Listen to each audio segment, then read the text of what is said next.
Hello everyone, welcome back to our online platform RNCC nursing online coaching and online test series. तो आज का जो अपना session रहेगा वो टारगेट रहेगा अपने अपकमिंग एग्जाम SGPJEE RML और ESIC को। तो जैसा कि आप सभी को पता है तीनों ही वैकेंसीज जो है नियर बाई है। तो इन वैकेंसीज़ के लिए जो हमें यहाँ पे डेली अपनी क्लासेस रहेगी यूट्यूब के ऊपर, MCQ सेशन रहेंगे जो लास्ट कुछ प्रीवियस ईयर के MCQs है उनके अकॉर्डिंग वो भी MCQs रखेंगे यहाँ पे लास्ट प्रीवियस ईयर MCQs, और साथ में जो है उसी के सिमिलर पैटर्न के कुछ और MCQs आपको यहाँ पे क्लास में देखने को मिलने वाले हैं। तो कंटिन्यू डेली क्लास को यहाँ पे आपको लेना है, ठीक है, और साथ में कुछ न्यूज़ सीखने को मिले, कुछ नया MCQ मिले तो उसका जो है नोट्स भी प्रिपेयर करना है ताकि लास्ट मिनट रिविजन में आपके वो काम आ जाए। इसके अलावा टेस्ट सीरीज से क्या मीनिंग है, ESIC और RML और जो है आपका SGPJEE की जो हम यहाँ पे टेस्ट सीरीज भी रन करवा रहे हैं, जो नीचे आप हमारे ऑफिशियल ऐप को डाउनलोड कर सकते हैं iOS और प्ले स्टोर के लिए, ठीक है। RNC से आप यहाँ पे प्ले स्टोर में आप लिखोगे वहाँ पे तो आपको जो है हमारा ऑफिशियल ऐप हमें आपको जो है वहाँ पे मिल जाएगा। तो चलिए शुरू करते हैं आज के अपने सेशन को बिना किसी डिले के। चलिए MCQ है अपना,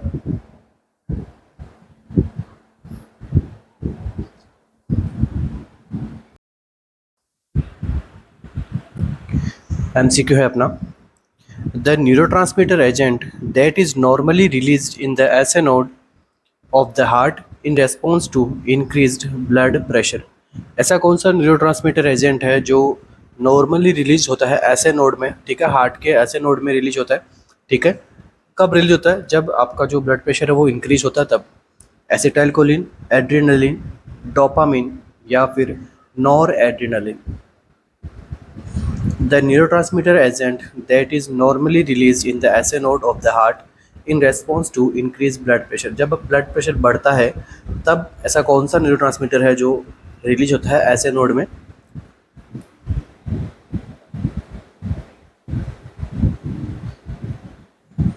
तो जल्दी से जो है आंसर यहाँ पे सजेस्ट कर लीजिए, फिर अपन यहाँ पे इसका डिस्कशन करते हैं।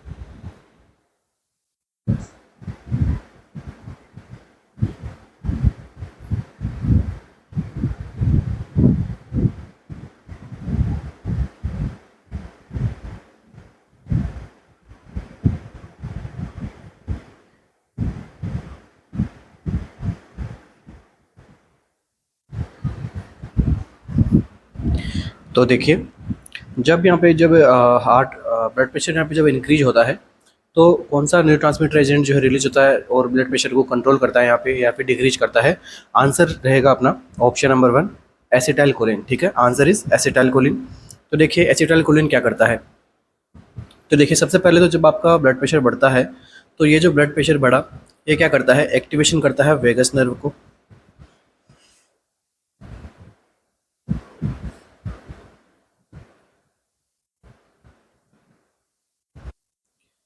अब जब वेगस नर्व का एक्टिवेशन होता है तो वेगस नर्व क्या करती है, रिलीज करती है किसको, एसिटाइलकोलिन को। कहाँ पे? हार्ट में। और हार्ट में कहाँ पे? नियर ऐसे नोड। अब ये एसिटाइलकोलिन क्या करेगा, एसिटाइलकोलिन एक्ट करता है, आप सभी को पता है हार्ट के पास में जो रिसेप्टर रहता है वो रिसेप्टर रहता है कौन सा, M2 रिसेप्टर, मुस्करैनिक रिसेप्टर। तो acetylcholine acting on M2 receptor and decrease CAMP। क्या होता है CAMP? साइक्लिक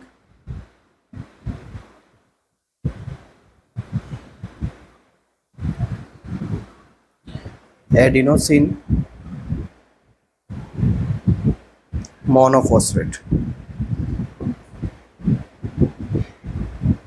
ठीक है। अब ये क्या करता है, इसको इसके फंक्शन को क्या करता है, डिक्रीज करता है, ठीक है।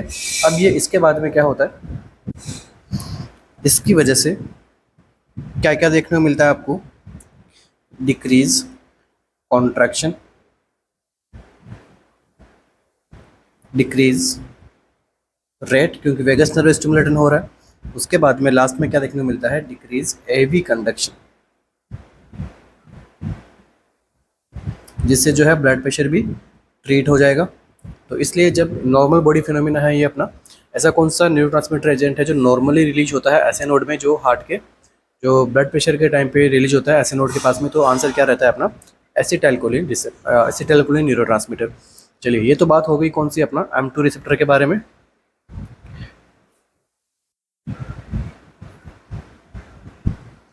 इसके बाद में देखिए दो रिसेप्टर और होते हैं मेनली जो पूछे रहते हैं एग्जाम के अंदर। First one is M1। M1 receptor कहाँ पे काम करता है? Mainly central nervous system. Second salivary glands.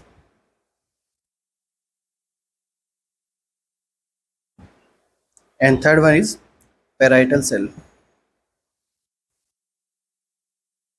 और लास्ट में कौन सा रिसेप्टर? M3। टोटल तो 5 होते हैं, M1 से M5, बट M1 रिसेप्टर और M4 और M5 रिसेप्टर यहाँ सारे कहाँ पे काम करते हैं? CNS में। और M3 और M2 यहाँ पे जो है M2 करता है हार्ट पे और M3 करता है स्मूथ मसल्स पे।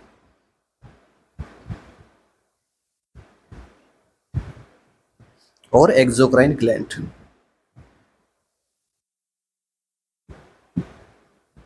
चलिए, अब यहाँ से हम समझ सकते हैं स्मूथ मसल्स पे फंक्शन करेगा तो क्या होगा?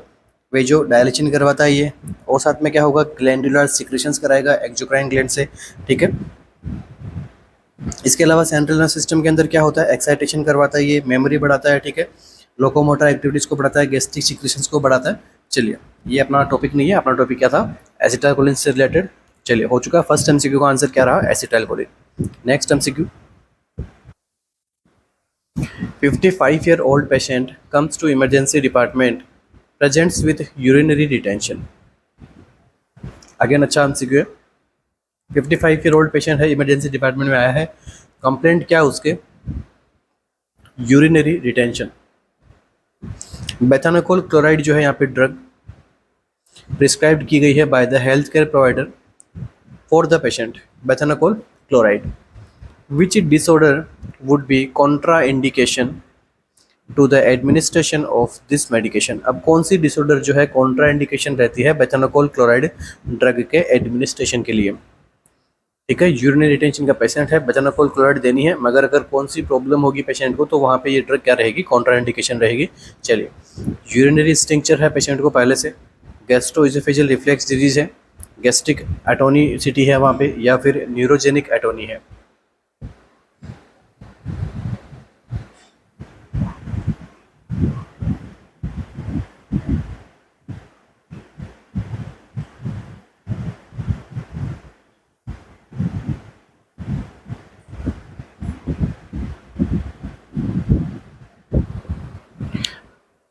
तो क्या आंसर रहेगा? कौन सी कंडीशन में ये जो ड्रग है कॉन्ट्रा इंडिकेशन रहेगा?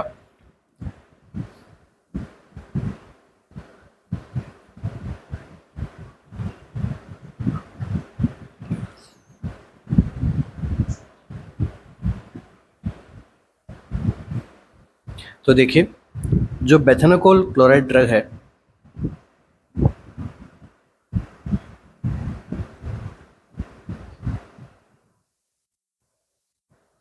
ये सबसे पहला MCQ यहाँ से बनता है कि कौन सी क्लास की ड्रग है। तो देखिए, ये जो है ड्रग है पैरा सिम्पैथोमिमेटिक।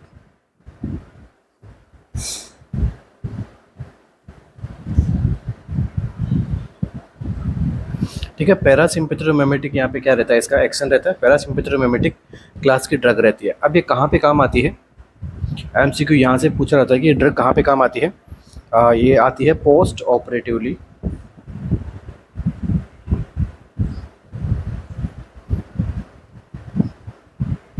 यूरिनरी रिटेंशन के अंदर। और कोई न्यूरोजेनिक एटोनी हो ब्लैडर की,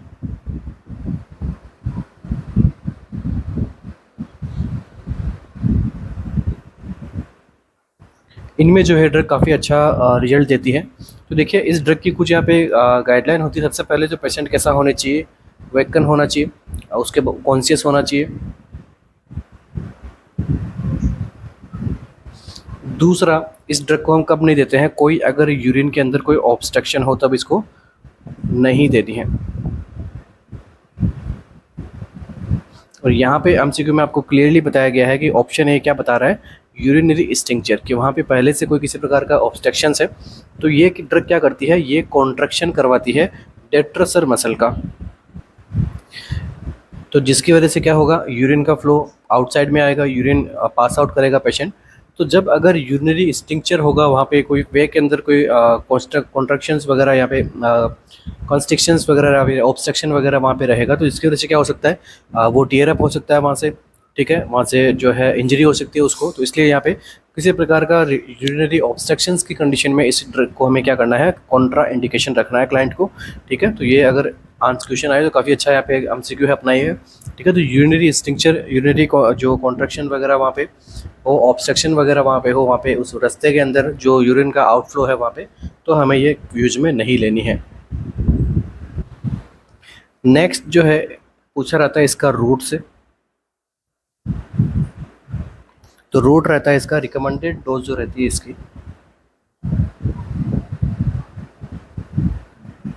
वो रहती है 5 to 10 mg, ठीक है। 5 to 10 mg यहाँ पे देते हैं, और ये सब क्यूटेनियसली जो इसको हम यहाँ पे प्रोवाइड करवा सकते हैं, अलग अलग यहाँ पे इंजेक्शन फॉर्म में भी आती है, ठीक है। तो 5 to 10 mg यहाँ पे क्या रहता है इसका रिकमेंडेड डोज हम यहाँ पे प्रिस्क्राइब करते हैं। तो अब आप यहाँ से समझ सकते हैं ये किस पे काम कर रही है, स्मूथ मसल्स के ऊपर काम कर रही है, ठीक है। तो अगेन लास्ट एमसीक्यू मैंने आपको बताया था, आपको मैंने M1 M2 M3 M4 M5 के बारे में पढ़ाया था, तो एक इसके ऊपर काम करती है M3 रिसेप्टर के ऊपर। Next MCQ, pheochromocytoma predominantly secrete, ठीक है। फियोक्रोमोसाइटोमा इस कंडीशन के अंदर ज़्यादा जो है क्या सिक्रेशन आपको देखने को मिलता है, एपिनेफ्रिन, नॉर एपिनेफ्रिन, डोपामिन, या फिर एपिनेफ्रिन और नॉन एपिनेफ्रिन।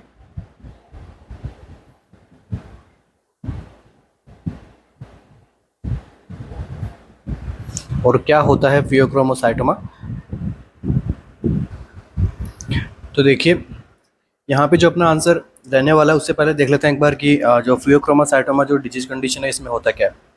तो फियोक्रोमोसाइटोमा के अंदर क्या होता है, एक रेयर कंडीशन होती है, इसके अंदर क्या देखने को मिलता है आपको, ट्यूमर बन जाता है। कहाँ पे बन जाता है, क्रोमोफिन सेल्स के ऊपर,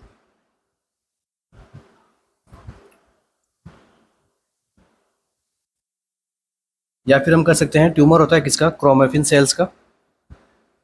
अब ये क्रोमोफिन सेल्स क्या करती है, एड्रिनल मेडुला से, दो पार्ट होते हैं, एड्रिनल कॉर्टेक्स और मेडुला। तो एड्रिनल मेडुला से दो ये सिक्रेशन करवाती है, किस किस का सिक्रेशन करवाती है, कैटाकोलामाइंस का।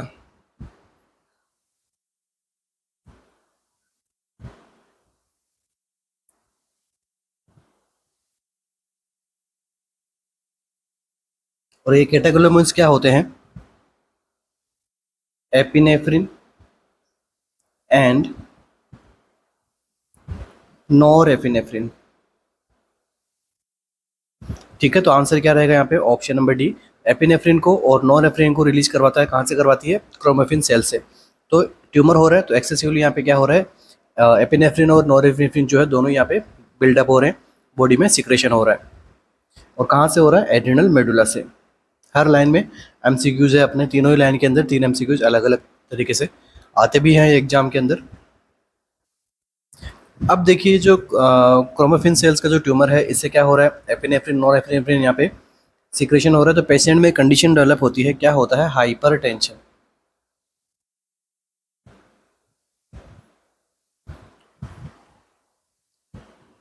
ठीक है। तो हाइपर टेंशन वाली जो कंडीशन यहाँ पे पेशेंट में डेवलप हो जाती है। इसके साथ में और क्या होता है, चेस्ट पेन भी होता है क्लाइंट को। नेक्स्ट, अब ये क्या करवाते हैं, हाइपर ग्लाइसीमिया भी करवाते हैं। इसके अलावा हाइपर मेटाबॉलिज्म भी करवाते हैं, ठीक है। तो आपकी बॉडी की जो फंक्शंस है वो इंक्रीज हो जाते हैं, कहने का मतलब ये है, ठीक है। इसके अलावा स्वेटिंग होता है, हीट इंटॉलरेंस होता है, ट्रेमर आता है, ब्लड विजन, ये सारे इसके जो है साइन सिम्टम्स रहते हैं। तो ये तो हो गए इसके कुछ डिजीज कंडीशन के बारे में। नेक्स्ट जो एमसीक्यू बनता है नर्सिंग केयर से रिलेटेड, कि यहाँ पे नर्सिंग केयर आपको क्या देनी है। तो नर्सिंग केयर किसके बारे में देनी है, पेशेंट को क्या है, हाइपरटेंशन है। अब जब हम इसका ट्रीटमेंट कर रहे होते हैं तो पेशेंट को एक कंडीशन हो सकती है क्या, हाइपरटेंशन का ट्रीटमेंट करेंगे तो बीपी वगैरह वो डिक्रीज होगी यहाँ पे, तो पेशेंट को कंडीशन हो सकती है क्या, ऑर्थोस्टेटिक हाइपोटेंशन की।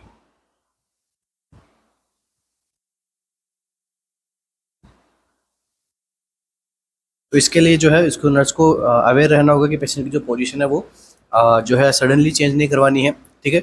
नेक्स्ट एक रीजन इसका ये भी है, एक तो ये high suddenly hypotension orthostatic hypotension से प्रिवेंट करेगा। दूसरा, सडन पोजीशन चेंज इसलिए नहीं करवानी है क्योंकि सडन पोजीशन चेंज करेंगे एब्डोमिनल प्रेशर पड़ेगा उस पर। एब्डोमिनल प्रेशर पड़ने से क्या होगा, ये ट्यूमर जो है स्टिमुलेट होगा। ट्यूमर स्टिमुलेट होगा तो क्या करेगा, एपिनेफ्रिन नॉरएपिनेफ्रिन दोनों को वापस से रिलीजन कराएगा। ठीक है। सडन इनका रिलीज होगा फिर से, और फिर से और ज़्यादा हाइपरटेंसिव क्राइसिस वाली कंडीशन यहाँ पे बन सकती है। तो नर्सिंग के रिलेटेड से ये एमसीक्यू बना हुआ है, दिखाई भी पूछा भी गया एग्जाम के अंदर। चलिए इसके बाद में यहाँ से 2-3 एमसीक्यू और बनते हैं। ठीक है, ताकि अपना एक तरीके से छोटा सा टॉपिक है कंप्लीट भी हो जाए। तो क्या होता है इसके अंदर, एक 24 आवर अपन क्या करते हैं, यूरिन टेस्ट करवाते हैं इस डिजीज कंडीशन में, जिसमें आपके वीएमए का लेवल जो है इंक्रीज देखने को मिलता है। अब वीएमए क्या होता है, तो वीएमए होता है वैनिलिन मैंडेलिक एसिड। इसका लेवल जो है बढ़ा हुआ देखने को मिलता है। इसका लेवल बढ़ा हुआ क्यों देखने को मिलेगा, ड्यू टू कैटाबोला जो कैटाकोलामाइन क्या इसका क्या होगा, मेटाबोलाइट्स होते हैं। ठीक है, मेटाबॉलिज्म वगैरह इसकी वजह से जो है वीएमए का लेवल जो इस कंडीशन में बढ़ा हुआ होता है। डिजीज कंडीशन कौन सी है, फियोक्रोमोसाइटोमा। इसके अलावा एक टेस्ट और होता है जिसको हम क्या कहते हैं, ग्लूकागॉन स्टिमुलेशन टेस्ट।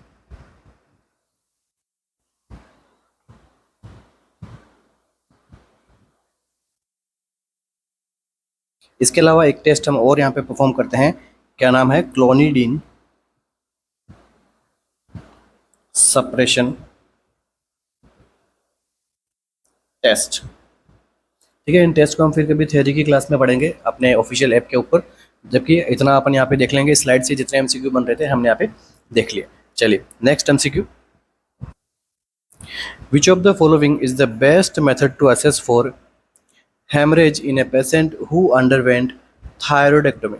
एक पेशेंट है जिसको क्या हुआ है, थायरॉयडेक्टोमी हुआ है, तो उसके अंदर हमें क्या करना है, हेमरेज को असेसमेंट करना है। तो इसका बेस्ट मेथड क्या रहेगा, चेक ब्लड प्रेशर हाउरली, हमें क्या करना है, आवरली उसका ब्लड प्रेशर असेस करना है। Assess the client for frequent swallowing, हमें अगर क्लाइंट अगर फ्रीक्वेंटली स्वेलो कर रहा है तो उसको हमें असेसमेंट करना है। Roll the client to the side to side for bleeding, हमें देखना है कहीं उसके ब्लीडिंग तो नहीं है, उसको लिए क्लाइंट को हम साइड टू साइड रोल करेंगे। Place the hand under the client's neck and shoulder to feel bed linens. ठीक है, हम यहाँ पे जो बैड लिनेंस है उनको हम यहाँ पे सॉरी हाँ बैड लिनेंस है उनको यहाँ पे हम क्या करेंगे, फील करेंगे। पेशेंट के पीछे जो नेक के और शोल्डर के पीछे हम क्या करेंगे, हैंड को रख के, वो हमें ब्लीडिंग अगर हेमरेज होगा तो वो हमें वहाँ पे असेस हो जाएगा। यहाँ पे क्या आंसर रहने वाला है,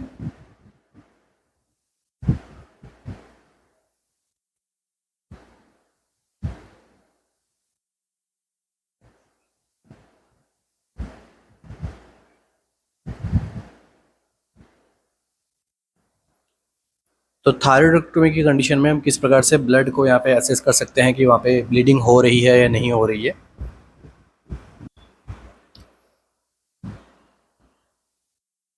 तो देखिए थायरॉयडेक्टोमी करिए तो यहाँ पे किस प्रकार से आप ब्लड को यहाँ पे असेस करेंगे।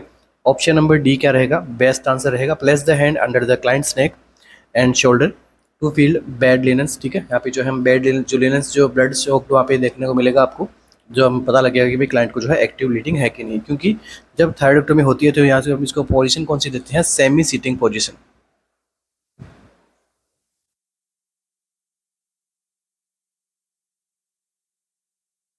ठीक है, सेमी सीटिंग पोजीशन यहाँ पे प्रोवाइड करते हैं, तो इसमें हम यहाँ पे आराम से असेस कर सकते हैं क्लाइंट में। नेक्स्ट देखिए, आफ्टर थायरॉयडेक्टोमी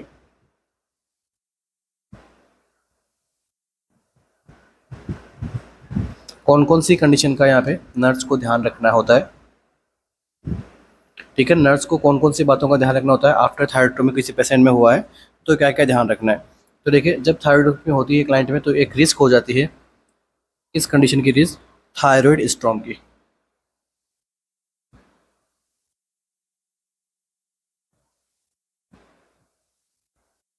तो इसके लिए जो नर्स को क्या करना है, यहाँ पे अवेयर रहना है। अब थायराइड स्टॉर्म होगा तो यहाँ पे प्रायोरिटी किसको देंगे अपन, ठीक है, प्रायोरिटी जो हमें देनी है एयरवे को, कैसे समझना है कि वहाँ पे एयरवे के अंदर प्रॉब्लम हो रही है? तो देखिए स्ट्राइडर आएगा वहाँ पे और नॉइजी ब्रीथिंग हो जाएगी क्लाइंट की। तो स्ट्राइडर हो, नॉइजी ब्रीथिंग हो, तो वहाँ पे प्रायोरिटी आपको देना है एयरवे को। अब इस कंडीशन में आपको हमेशा ध्यान रखना है, जब थायराइड स्टॉर्म होने की कंडीशन वगैरह हो तो इस कंडीशन पर आपको एयरवे को देखना है। तो हमेशा जो है बेड साइड में जो है आपको ट्रेकियोस्टोमी सेट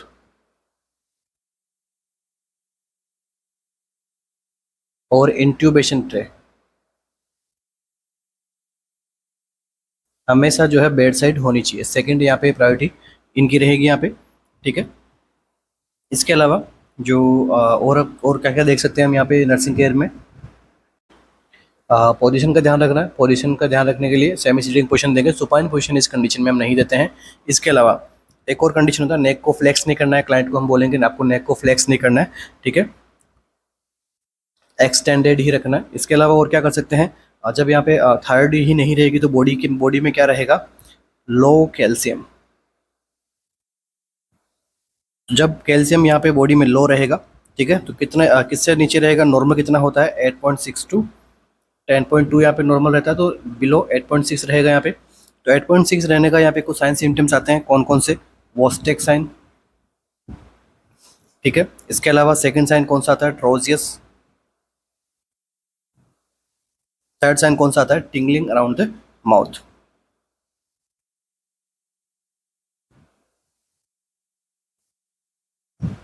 ये जो है सारे साइन जो है हाइपोकैल्सीमिया को जो है यहाँ पे बताते हैं। विच of the following is not true about polycystic kidney disease? ऐसा कौन सा सिम्टम है या फिर ऐसा कौन सा ऑप्शन है जो पॉलीसिस्टिक किडनी डिजीज के अंदर ट्रू नहीं है? लाइक आपको एक्सेप्ट के रिगार्डिंग कुछ पूछा है, autosomal dominant, proteinuria less than 2 gram per day, leads to chronic renal failure, decompression of cyst lead to normal renal function. तो पॉलीसिस्टिक किडनी डिजीज के अंदर कौन सा ऑप्शन जो है ट्रू नहीं है?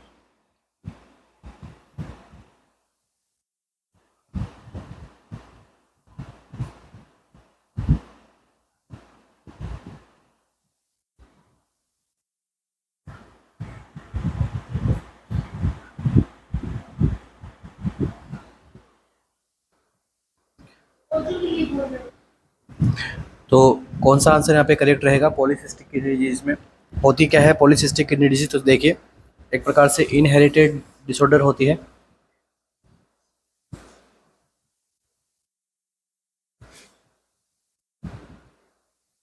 तो इनहेरिटेड डिसऑर्डर होती है, तो आप समझ सकते हैं क्या ऑप्शन नंबर ए तो यहाँ पे क्या होने वाला है, करेक्ट होने वाला है। तो इनहेरिटेड डिसऑर्डर मतलब जेनेटिक कंडीशन है, तो ऑटोसोमल डोमिनेंट यहाँ पे डिसऑर्डर होती है। इसके अंदर होता क्या है, सिस्ट बन जाती है, या फिर हम कह सकते हैं क्लस्टर ऑफ सिस्ट डेवलप हो जाती है किडनी के ऊपर, जो क्या कोज कर सकती है, क्रोनिक रिनल फेलियर को। फ्यूचर में जाके क्रोनिक रिनल फेलियर को यहाँ पे क्या कर सकती है, कोज कर सकती है। तो ऑप्शन नंबर सी भी यहाँ पे रॉन्ग है, ठीक है। अब जब किडनी डैमेज हो ही रहा है तो वो क्या करवाती है, प्रोटीनूरिया भी करवाती है।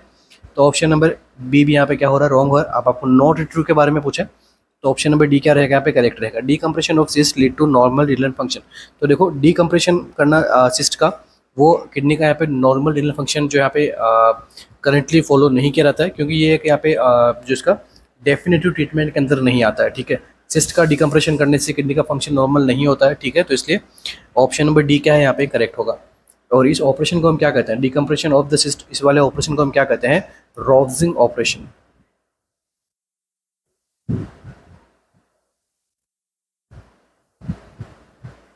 तो इसकी वजह से जो है ये कंडीशन जो है यहाँ पे नॉर्मल नहीं होती है, कुछ टाइम के बाद में वापस से इतना यूजफुल नहीं रहता है, इसलिए ऐसा फॉलो नहीं होता है। तो नेक्स्ट जो एमसीक्यू बनता है पॉलीसिस्टिक किडनी डिजीज से कि कौन सा जीन में अल्ट्रेशन देखने को मिलता है, तो आंसर क्या रहेगा आपका, जीन 15। तो 15 नंबर के जीन के ऊपर क्या रहता है, यहाँ पे अल्ट्रेशन देखने को मिलता है, जिससे क्या होती है कंडीशन, पॉलीसिस्टिक किडनी डिजीज। और जब बॉडी में फ्लूइड लेवल बढ़ेगा तो एडिमा भी होगा, हाइपरटेंशन होगा, किडनी स्टोन हो सकते हैं, प्रोटीनूरिया होता है, हेमेचूरिया होता है, ठीक है, यूटीआई भी हो सकता है। सारे साइन सिम्टम्स जो है यहाँ पे देखने को मिलते हैं। इसके अलावा पेन हो रहा है तो पेन को मैनेजमेंट करने के लिए ड्रग क्या देनी पड़ेगी यहाँ पे आपको, ओपियोइड्स। अब ओपियोइड्स क्यों देते हैं यहाँ पे, आप एनएसएआईडी क्यों नहीं दे रहे, क्योंकि एनएसएआईडी क्या कोज कराएगी यहाँ पे, फर्दर नेफ्रोटॉक्सिक। ठीक है, नेफ्रोटॉक्सिक होती है, इसलिए प्रायोरिटी को किसको रखेंगे हम यहाँ पे, ओपियोइड्स को। ओके, तो इस एमसीक्यू का आंसर कौन सा रहा, ऑप्शन नंबर 4, क्योंकि ये स्टेटमेंट जो है ट्रू नहीं है। Next MCQ,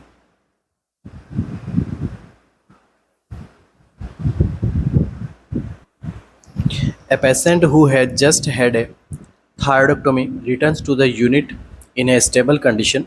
Which of the following equipment is important for the nurse to have readily available?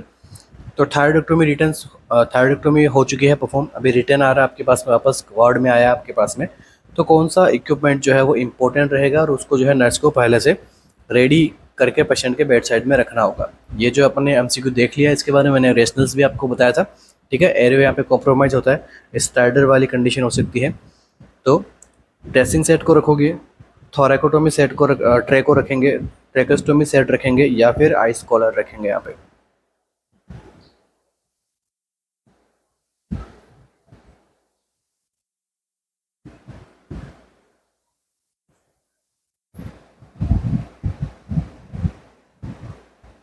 तो देखिए, जब थायरॉइडक्टोमी होती है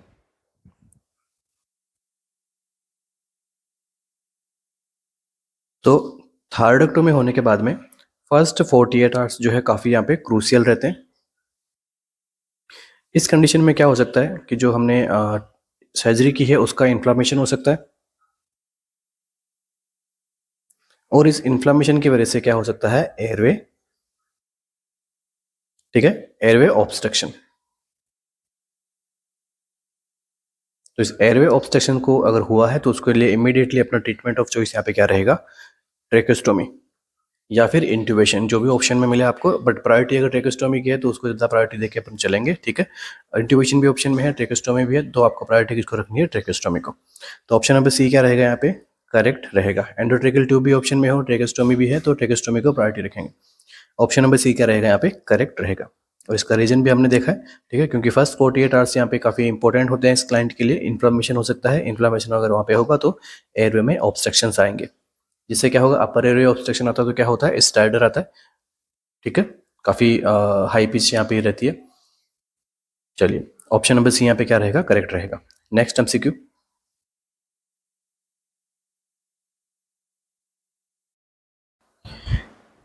चलिए नेक्स्ट एमसीक्यू पे जाने से पहले आप सभी के लिए एक छोटी सी इन्फॉर्मेशन, आरएनसीसी की ओर से आप सभी के लिए जो एसजीपीजी आरएमएल और लखनऊ स्पेशल जो है टोटल 120 जो है टेस्ट सीरीज जो है यहाँ पे आपके लिए लॉन्च हो चुकी है। ठीक है, काफ़ी जो है इफेक्टिव एमसीक्यूज हमने रखे हैं। ठीक है, एग्जाम के पैटर्न के अकॉर्डिंग हमने जो है यहाँ पे एमसीक्यू रखा है। ठीक है, डेली एग्जाम यहाँ पे रहेगा, इसका 120 टेस्ट सीरीज है। ठीक है, डेली 100 एमसीक्यूज आपको लाइव टेस्ट मिलने वाले हैं यहाँ पे। ठीक है, according to exam pattern 60 plus 10 के जो है अपने यहाँ पे 40 एमसीक्यूज अलग मिलेंगे, 60 एमसीक्यू जो आपको एग्जाम पैटर्न के मिलने वाले हैं।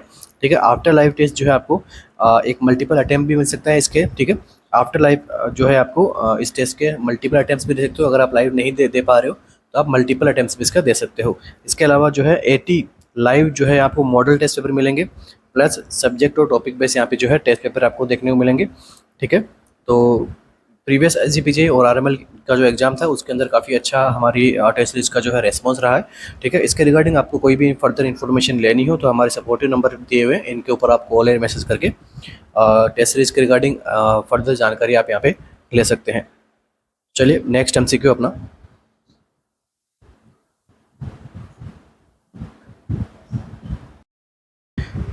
नेक्स्ट एमसीक्यू,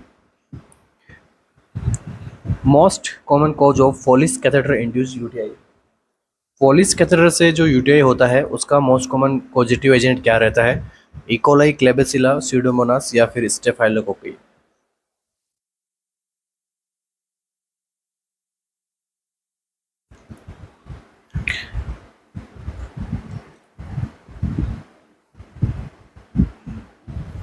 यूटीआई जो है वो फॉलिस कैथेटर इंड्यूस, उसका पॉजिटिव एजेंट क्या रहेगा, इकोलाई, क्लेबेसिला, स्यूडोमोनास और स्टेफाइलोकोकी।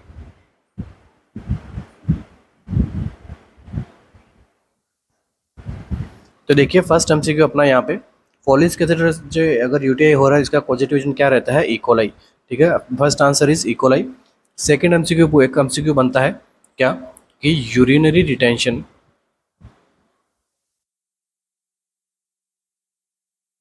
सॉरी, इन्फेक्शन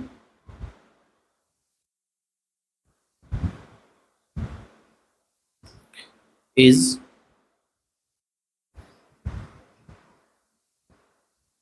most commonly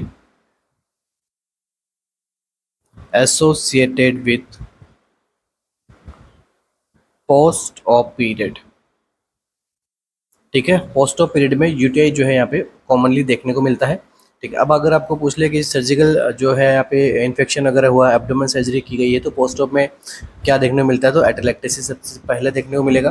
ठीक है, एटेलेक्टेसिस, न्यूमोनिया वगैरह, इस प्रकार से हम यहाँ पे आंसर करेंगे अपना। ठीक है, और ये यूटीआई भी जो है यहाँ पे कॉमन देखने को मिलता है। ठीक है, कॉमन की बात हो रही है, अर्ली और लेट की बात नहीं हो रही है, कॉमन फेस होता है क्लाइंट में। नेक्स्ट एमसीक्यू,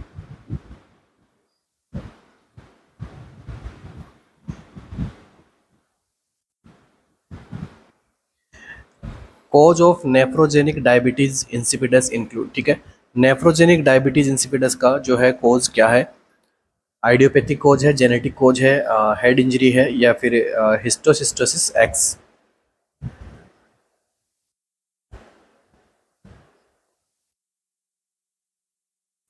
कॉज पूछा है आपको, डायबिटिक इंसिपिडस, वो भी type nephrogenic.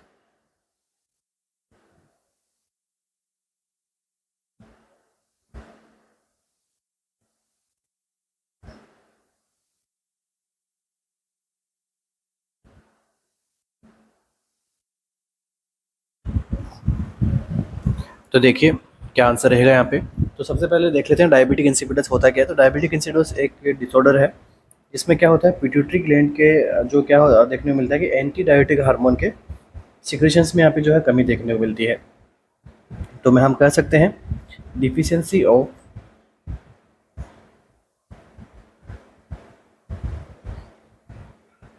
Anti diabetic hormone और वेजोप्रेसिन।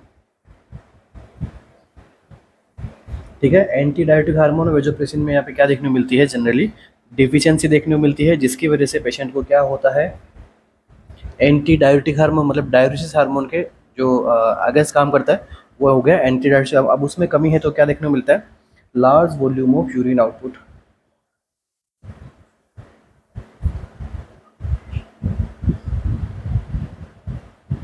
ठीक है, इसको हम कहेंगे पॉलीयूरिया। अब जब लार्ज वॉल्यूम बॉडी से बाहर जाएगा फ्लूइड का, तो पेशेंट को क्या होगा, एक्सेसिव थ्रस्ट। इसको हम कहेंगे पॉलीडिप्सिया। ठीक है, दोनों यहाँ पे साइन सिम्टम्स देखने को मिलते हैं, पॉलीडिप्सिया। अब देखिए और क्या क्या साइन सिम्टम होंगे यहाँ पे। जो ये excessively large volume of urine जा रहा है बॉडी से बाहर, तो ये कैसा रहेगा, डाइल्यूटेड रहेगा। अब ये डाइल्यूटेड रहने की वजह से बॉडी के अंदर यहाँ पे जो यूरिन की स्पेसिफिक ग्रेविटी होती है वो कैसी रहेगी, लो रहेगी। ये पूछा गया हमसे, क्यों बार बार पूछते हैं यहाँ पे, स्पेसिफिक ग्रेविटी कितनी हो जाएगी यहाँ पे, तो 1.005 यहाँ पे क्या हो जाएगी, स्पेसिफिक ग्रेविटी हो जाएगी। ठीक है, अब जब बॉडी से ज़्यादा अमाउंट में, डाइल्यूटेड अमाउंट में यूरिन बाहर जाएगा, तो बॉडी इनसाइड क्या हो जाएगी, ड्राई। समझने के लिए देख रहे हैं, बॉडी अंदर से कैसी हो जाएगी, ड्राई हो जाएगी। ठीक है, अब इस ड्राई होने की वजह से बॉडी के अंदर का जो फ्लूइड कंपार्टमेंट है वो कैसा हो जाएगा, हाइपर ऑस्मोलैरिटी। ठीक है, यहाँ पे ऑस्मोलैरिटी क्या हो जाएगी, बढ़ जाएगी। अब देखो जो यहाँ पे डाइल्यूटेड यूरिन है, मतलब केवल जो है पानी बाहर निकल रहा है, सोडियम बाहर नहीं निकल रहा है। ठीक है, तो अब यहाँ पे और क्या देखने को मिलता है, इलेक्ट्रोड इम्बैलेंस का एमसीक्यू पूछते हैं, तो क्या आता है यहाँ पे, हाइपरनेट्रीमिया। हाइपरनेट्रीमिया देखने को मिलता है, इसका जो रेंज है वो मोर देन 145, ठीक है, प्लस देखने को मिलता है यहाँ पे सोडियम का बैलेंस। तो पेशेंट जो है एक्सेसिव अमाउंट में पानी वगैरह यहाँ पे पीने की डिमांड करता है यहाँ पे। इसके अलावा जब यहाँ पे लार्ज अमाउंट में फ्लूइड वॉल्यूम जाएगा बाहर, तो बॉडी में क्या देखने को मिलेगा, हाइपोटेंशन। ठीक है, ब्लड प्रेशर क्या होगा यहाँ पे, काफ़ी ज़्यादा डिक्रीज होगा, तो पेशेंट की जो है डेथ भी देखने को मिल सकती है यहाँ पे। अब देखिए यहाँ पे पूछा गया आपसे नेफ्रोजेनिक डायबिटिक इंसिपिडस। नेफ्रोजेनिक मतलब किडनी से रिलेटेड कोई प्रॉब्लम है, तो हेड इंजरी तो यहाँ पे हो नहीं सकता। ठीक है, हिस्टोसिस्टोसिस भी नहीं। मोस्ट अपना यहाँ पे आंसर क्या रहेगा, जेनेटिक। तो जो नेफ्रोजेनिक डायबिटिक इंसिपिडस होती है वो किसको इंक्लूड करती है, जेनेटिक यहाँ पे रीजन देखने को मिलते हैं। और साथ में क्या होगा यहाँ पे, कोई सिकल सेल एनीमिया हो गया, पाइलोनेफ्राइटिस हो गया और मल्टीपल माइलोमा हो गया, ये सारी कंडीशंस भी यहाँ पे देखने को मिल सकती है। और साथ में नेफ्रोजेनिक में क्या होता है, ठीक है, और साथ में क्या हो रहा है यहाँ पे एल्डोस्टेरोन के अंदर भी यहाँ पे जो है डिफरेंसेस देखने को मिलते हैं। उसके लेवल में भी ये जो है यहाँ पे अल्ट्रेशन देखने को मिलता है।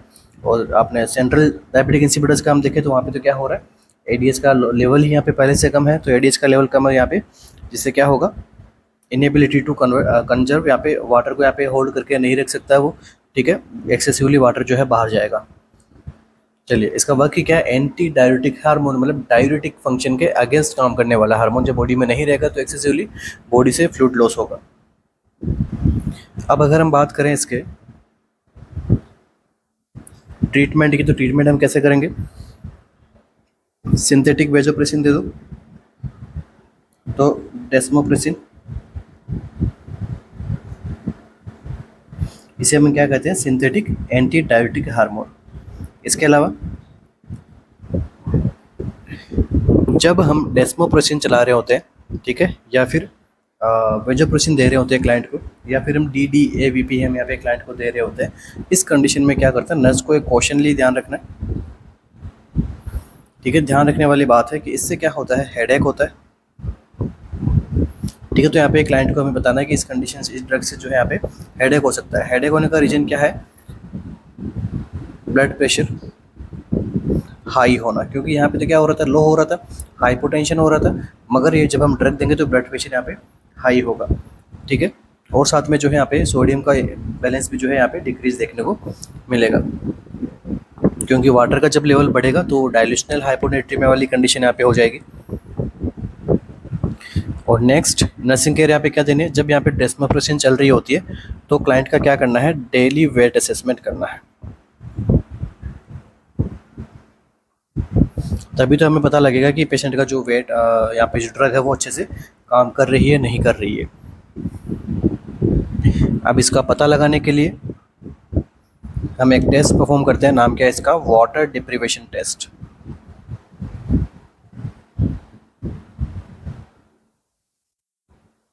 चलिए next, all of the following are the complication associated with the long term use of corticosteroid therapy except, सभी ऑप्शंस जो है कॉम्प्लिकेशन है किसके, associated with long term use of corticosteroid therapy except एक को छोड़ के। मतलब क्या है कि एक ऐसा कोई सा कॉम्प्लिकेशन है जो कॉर्टिकोस्टेरॉइड थेरेपी के लॉन्ग टर्म कंजप्शन से नहीं आएगा, हाइपोलिपिडीमिया, ऑस्टियोपोरोसिस, कजिंगोइड अपीयरेंस या फिर एड्रिनल इंसफिशिएंसी।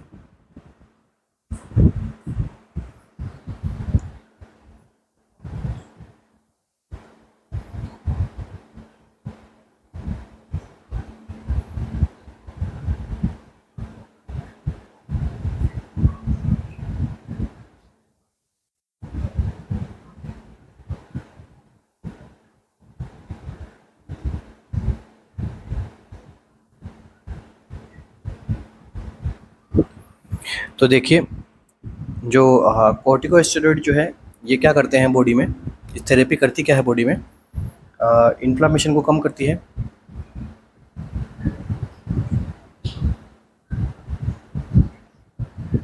इसके अलावा इम्यूनो सप्रेशन करती है,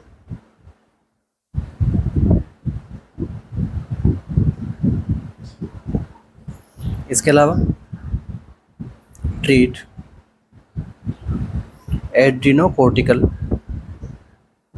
इनसफिशिएंसी, जो भी हम लास्ट क्लास में लास्ट एमसीक्यू में पढ़ रहे थे,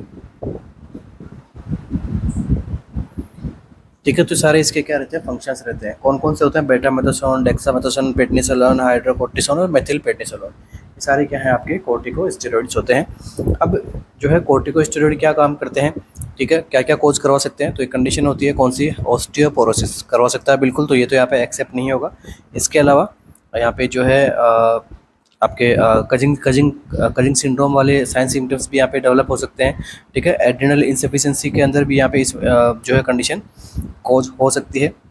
इसके अलावा गैस्ट्रोइंटेस्टाइनल प्रॉब्लम हो सकती है, हेपेटिक और ऑप्थेल्मोलॉजी के इफेक्ट्स आते हैं, ग्रोथ सप्रेशन हो सकती है, ठीक है। कंजेनाइटल माल फॉर्मेशन हो सकती है, मगर यहाँ पे जो है वो हाइपोलिपिडीमिया जो है नहीं होता है। ऑप्शन नंबर ए क्या होगा, करेक्ट होगा, क्योंकि ये क्या करवाता है, हाइपरलिपिडीमिया। ठीक है, तो हाइपरलिपिडीमिया होता है, हाइपोलिपिडीमिया यहाँ पे नहीं होता है। Next MCQ, the nurse is preparing A plan of care for a 45-year-old male patient with diabetes mellitus who has hyperglycemia. The nurse place priority on which patient's problem। अब यहाँ पे नर्स जो है कौन सी पेशेंट की problem को यहाँ पे प्रायोरिटी रखेगी। 45-year-old पेशेंट है, हाइपरग्लाइसीमिया का पेशेंट है, तो कौन सी प्रायोरिटी यहाँ पे रखेगी पेशेंट की problem. Inadequate consumption of nutrients, inadequate fluid volume, lack of knowledge, या फिर कॉम्प्रोमाइज्ड फैमिली कॉपिंग। मतलब कौन सी प्रॉब्लम को यहाँ पे नर्स जो है प्रायोरिटाइज करके चलेगी।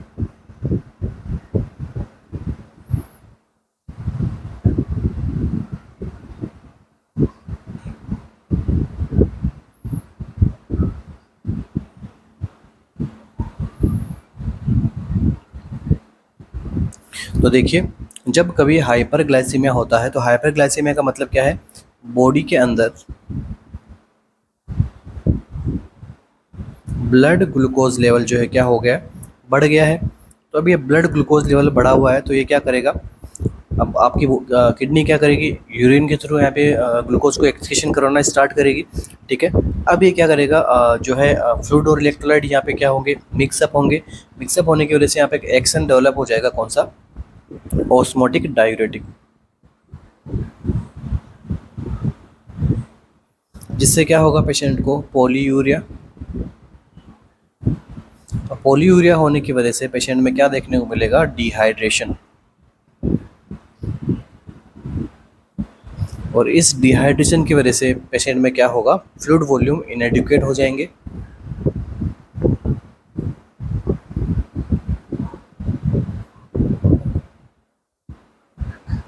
तो आंसर भी अपना क्या करेक्ट रहेगा, ऑप्शन नंबर बी। ठीक है, तो यहाँ पे इस कंडीशन में प्रायोरिटी क्या रहेगी, इनएडिक्वेट फ्लूइड वॉल्यूम अपना प्रायोरिटी रहेगा। ताकि हमें क्या करना है, जो फ्लूइड लॉस हुआ है, डिहाइड्रेशन हुआ है क्लाइंट में, पॉलीयूरिया के साथ में अपन पढ़ते हैं hyperglycaemia, polyuria, polydipsia and polyphagia, तीनों कंडीशन होती है। तो यूरिया को पॉलीयूरिया को ट्रीट करना है, डिहाइड्रेशन को ट्रीट करना है यहाँ पे, तो आंसर अपना क्या रहेगा, फ्लूइड वॉल्यूम हमें वापस से देना होगा क्लाइंट में, तभी डिहाइड्रेशन को हम ट्रीट कर पाएंगे। नेक्स्ट एमसीक्यू, क्लासेस अच्छी लग रही है तो लाइक शेयर एंड सब्सक्राइब कर सकते हैं और कमेंट भी कर सकते हैं। ठीक है, जिससे हमें क्या मिलता रहेगा, मोटिवेशन मिलता रहेगा, और नेक्स्ट जो क्लासेस जो है हम भी और अच्छे से जो है मोटिवेट होके और अच्छे से हम पे जो है आपको सॉल्यूशन करवाने की, रेशनल्स बताने की कोशिश करेंगे। The most common positive organism for lobar pneumonia. Lobar pneumonia के अंदर मोस्ट कॉमन पॉजिटिव ऑर्गेनिज्म क्या होता है, Staphylococcus aureus, H influenza, Streptococcus pneumoniae, या फिर स्टेप्टोकोकस पायोजेंस।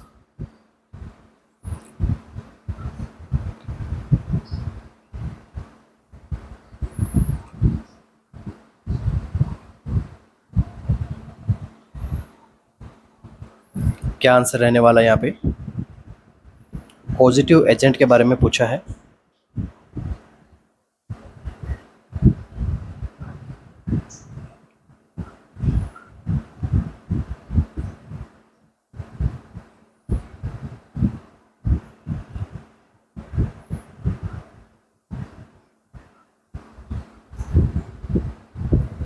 तो देखिए, न्यूमोनिया की जो कंडीशन होती है उसमें अपने लंग्स जो है अफेक्ट होते हैं, और जनरली जो कंडीशन है एल्वियोलाई को यहाँ पे अफेक्ट करती है। एल्वियोलाई में जो है पस बन जाता है या फिर फ्लूइड वहाँ पे जो है इकट्ठा हो जाता है, जिसमें वजह से जो है ब्रीथिंग डिफिकल्ट होती है, पेशेंट को जो है ऑक्सीजन भी डिक्रीज होता है। अब इसके भी कुछ टाइप होते हैं। फर्स्ट वन जो है, इसका जो टाइप देखने को मिलता है आपको, लोबार न्यूमोनिया, उसके बाद में मिलता है ब्रोंको न्यूमोनिया, उसके बाद मिलता है इंटरस्टिशियल न्यूमोनिया। ठीक है, तो इसकी भी आगे कुछ स्टेजेस होती है, काफ़ी बड़ा टॉपिक है न्यूमोनिया अपने आप में।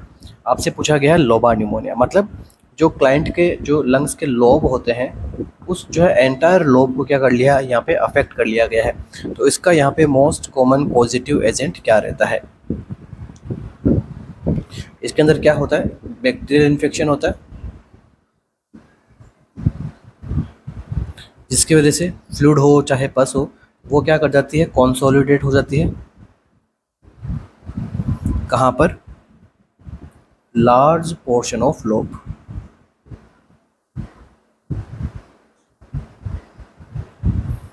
ठीक है, large portion of the lung से किसी लार्ज पोर्शन में यहाँ पे इकट्ठा हो जाएगा कंसोलिडेट जो भी पस है, फ्लूइड है वो। अब इसको जो है मोस्ट कॉमन ऑर्गेनिज्म आपसे पूछा है तो आंसर क्या रहेगा, स्ट्रेप्टोकोकस न्यूमोनाई। इंपॉर्टेंट है और पूछा भी गया एमसीक्यू है, स्ट्रेप्टोकोकस न्यूमोनाई जो है यहाँ पे मोस्ट कॉमन यहाँ पे जो है आंसर रहने वाला है। इसके बाद में सेकंड प्रायोरिटी अगर आपको पूछे तो फिर आपका जो आंसर क्या रहता है, क्लेबेसिला।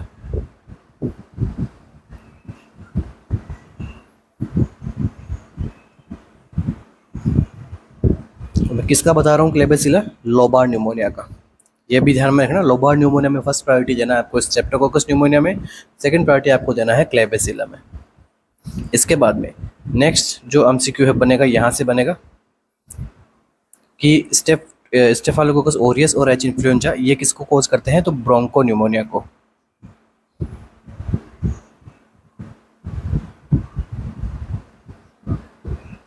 इंपॉर्टेंट है न्यूमोनिया अपने आप में, तो ये किसको कोज करते हैं, ब्रोंको न्यूमोनिया को।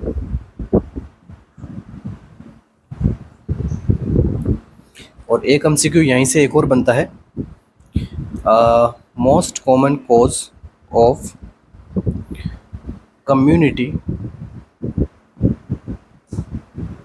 Acquired pneumonia. Community acquired pneumonia का मोस्ट कॉमन कोज क्या होता है, तो answer is streptococcus pneumoniae.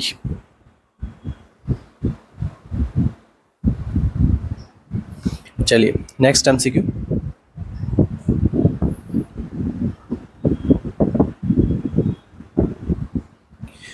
the nurse is aware that the following terms used to describe reduced cardiac output and perfusion impairment due to ineffective pumping of the heart। ठीक है, nurse को पता है कि ऐसी कौन सी यहाँ पे टर्म यूज में ली जाएगी जो डिस्क्राइब करती है, एक तो कार्डियक आउटपुट कम होना, दूसरा परफ्यूजन कम होना, दोनों रिजल्ट किसका है, due to ineffective pumping of the heart. Heart का प्रॉपर तरीके से पंप नहीं करने की वजह से कार्डियक आउटपुट कम हो रहा है, साथ में बॉडी के ऑर्गन्स में परफ्यूजन भी इम्पेयरमेंट हो रहा है। तो इसका यहाँ पे इसके लिए कौन सी टर्म यहाँ पे यूज में ली जाएगी, anaphylactic shock, cardiogenic shock, distributive shock या फिर myocardial infraction.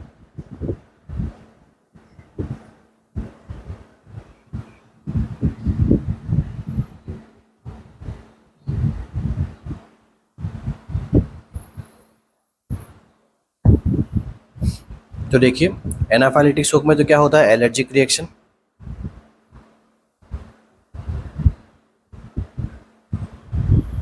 Next distributive shock में क्या होता है, इंट्रावेस्कुलर वॉल्यूम डिस्ट्रीब्यूशन अल्टर होता है, changes in intravascular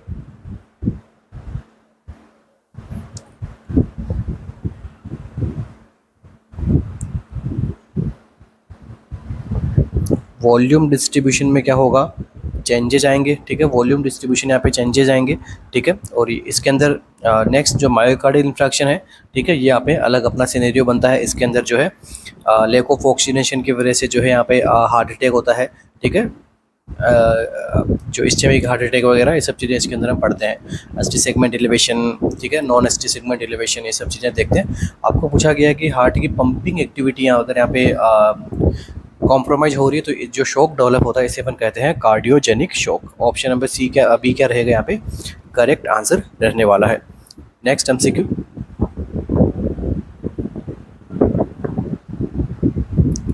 a patient is admitted to the hospital with a diagnosis of primary hyperparathyroidism। ठीक है, प्राइमरी हाइपरपैराथायरॉयडिज्म की वजह से डायग्नोसिस हुआ है, एडमिट है। A nurse checking the patient lab result would expect which of the following changes in the laboratory finding। अब यहाँ पे नर्स क्या कर रही है, लैब रिजल्ट को जो है यहाँ पे चेक कर रही है, तो कौन सा यहाँ पे एक्सपेक्टेड लेबोरेटरी फाइंडिंग में जो है चेंजेस मिलेंगे। लो यूरिन कैल्शियम मिलने वाला है, elevated serum calcium, elevated serum vitamin D या फिर लो serum parathyroid hormone.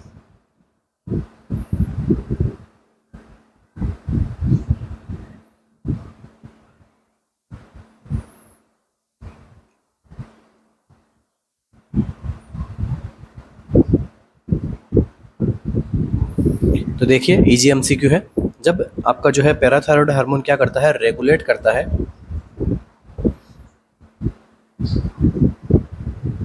Parathyroid hormone क्या करता है, रेगुलेट करता है, किसको करता है, कैल्शियम को। तो यहाँ पर क्या है, हाइपर पैराथायरॉयडिज्म है, जिसकी वजह से आपका जो ब्लड में कैल्शियम का लेवल है जो क्या मिलेगा आपको, इंक्रीज देखने को मिलता है। ठीक है, तो ब्लड में कैल्शियम को लेवल को रेगुलेट कौन करता है, पैराथायरॉयड हार्मोन। अगर हाइपर पैराथायरॉयडिज्म है तो एलिवेट रहेगा आपका calcium. Next MCQ, a nurse is performing a routine assessment of an IV site of a patient receiving both IV fluid and medication through the line. एक nurse क्या कर रही है, रूटीन असेसमेंट कर रही है आईवी साइट का, patient को चल रहा है क्या, आईवी फ्लूइड भी चल रहा है, मेडिकेशन भी चल रही है सेम लाइन से। Which of the following would indicate the need for discontinuation of the IV line as the next nursing action. अब कौन सा ऐसा ऑप्शन में आपको लग रहा है कि अभी आपको क्या करना है, आईवी जो जो फ्लो है, ठीक है, आईवी लाइन जो है उसको आपको क्या करना है, अभी यहाँ पे डिसकंटिन्यू करना होगा, ये आपका नेक्स्ट एक्शन रहेगा। तो कौन से ऑप्शन में लगेगा, the IV solution is infusing too slowly particularly when the limb is elevate. जब हम लिम्ब को एलिवेट करेंगे तो आईवी सोल्यूशन जो है वो यहाँ पे स्लो होगा, स्लो इन्फ्यूजन होगा। The patient complaint of pain from the movement, pain होगा मूवमेंट करेंगे तो, जो आईवी लाइन का मूवमेंट करेंगे तो पेशेंट को पेन होगा। Haematoma is visible in the area of the IV insertion site, वहाँ पर हीमेटोमा बन चुका है, या फिर the area proximal to the insertion site is redness, warm and painful. तो यहाँ पे क्या आंसर करेक्ट रहेगा, जिसमें देख के आपको ऐसा लग रहा है कि वहाँ पे क्या होना, आईवी लाइन को भी चेंज करना पड़ेगा।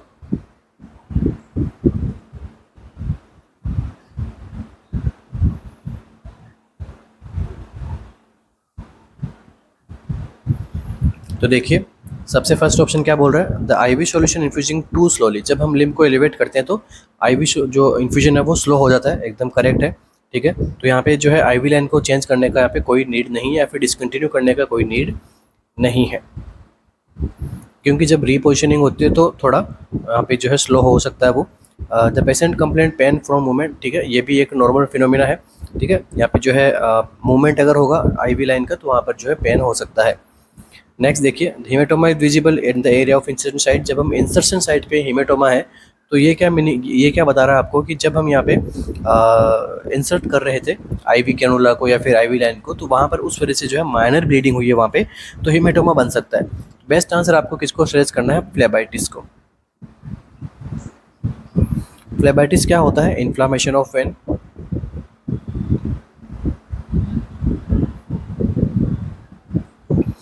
वेन का क्या होता है यहाँ पे, इन्फ्लामेशन होता है।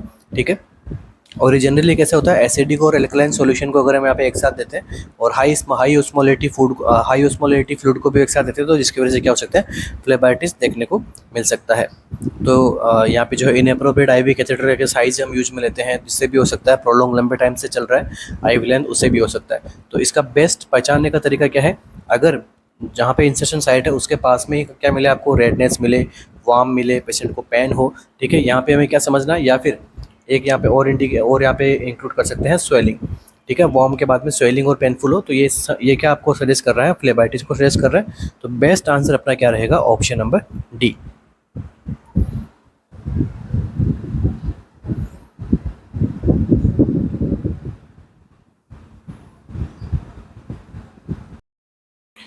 So again thank you so much बने रहने के लिए, मिलते हैं अपने नेक्स्ट सेशन में। आई होप आपको क्लास जो है काफ़ी अच्छी लगी हो, काफ़ी इन्फॉर्मेटिव लगी हो। ठीक है, इसके अलावा टेस्ट सीरीज़ के बारे में फिर से रिमाइंडर दिलाना चाहूँगा। ठीक है, कुछ भी क्वेरीज वगैरह हो आप नीचे दिए गए हमारे सपोर्टिव नंबर पे कॉल और मैसेज कर सकते हैं।